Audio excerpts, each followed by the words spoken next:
What are we going to talk about today? Well, we're going to switch things up and talk about light switch covers. Whew, how exciting is that? Now, back in 1980, for the release of Empire Strikes Back, Kenner released a small line of Star Wars themed light switch covers. What exactly were these light switch covers? Well, first, let's go back before Star Wars. Now, I'm not really sure if Kenner did a whole line of these. I kind of did some research, but I only could find one made by Kenner, released before The Empire Strikes Back, and that was a strawberry shortcake light switch cover under the title Switchroos. But you didn't come to this video to hear about strawberry shortcake light switches. We're talking about The Empire Strikes Back. Sadly, there was only 3 and a 4th one that didn't get released. Now, what exactly were these light switch covers? Well, they were a character's head. You would put them over your light switch, let's say in your bedroom, and when the light was off, when it was dark, their eyes would kind of glow. So you kind of would always know where your light was, even in the dark. Now, I remember having one of these as a kid, and I remember my grandmother buying it for me at TG&Y, and I really wanted it. I guess they didn't have any Star Wars figures or something on the shelf that day, so I just bought anything Star Wars, and I remember getting excited for this. Ooh, a Darth Vader light switch cover. Took it home, and I was probably almost 10.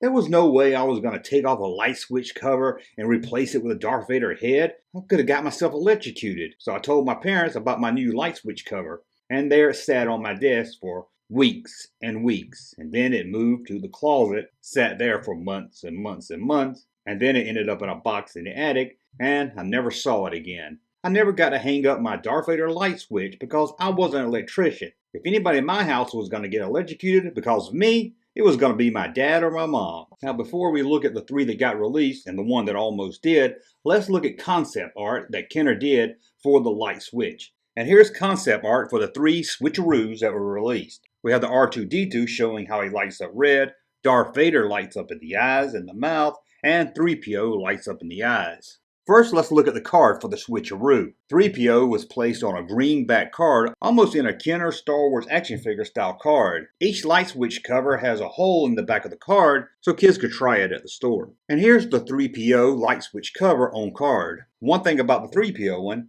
it always looks like his mouth's open, going, ah! And here's R2-D2's proof card.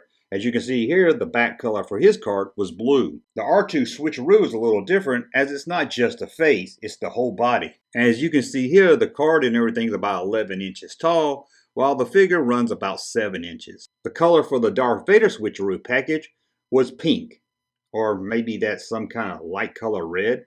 And here's a closer look at the Darth Vader light switch cover on the card. That would have looked good on my wall. Only my parents loved me and would have hung it up for me.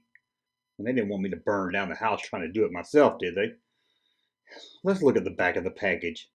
The back of the package is the exact same for all 3 releases. It shows a blonde-haired boy with a bold haircut whose parents really loved him and hung up his C-3PO light switch cover. As you can see from the photo, he has his finger in 3PO's mouth. Oh no, I hope 3PO doesn't have teeth. The trigger in the mouth is how you would turn on your light or turn off your light to get 3PO's eyes to light up. Also on the back of the card is 5 easy steps to hang up your Star Wars switcheroo light switch cover. On the back of the card was a little hole you could put your finger in. Just stick your finger in the hole and lift it up or down. Your finger in the hole. Trust me, only put your finger in that hole. In fact, I've always found it wise that if you ever find a hole, the only thing you ever want to put in that hole is your finger. No other body part, trust me, just your finger. And sometimes you don't even want to put your finger in a hole that you don't know where it's been. Now that I've looked at the instructions on the back of this package, it seems I didn't even need my parents to hang this thing up. You didn't have to remove the light switch cover that you already had. It just snapped over it. So there was no wiring you had to do or anything. If only I read the back of the package, I could have hung this thing up myself. And I could have been the coolest kid in the neighborhood.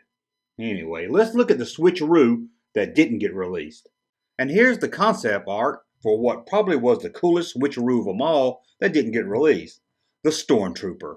This one looked very cool hanging on the wall. Now these came out with the release of Empire Strikes Back, and it's something I always say when it comes to Empire Strikes Back stuff. Why didn't you do a Boba Fett? This line would have been a huge hit if you had a Boba Fett switcheroo.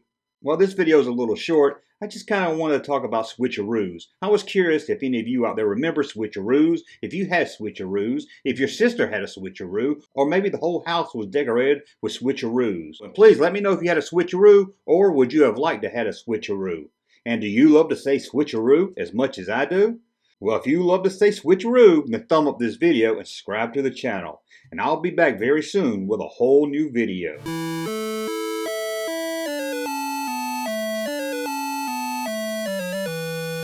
Hey, Junkman channel popping though.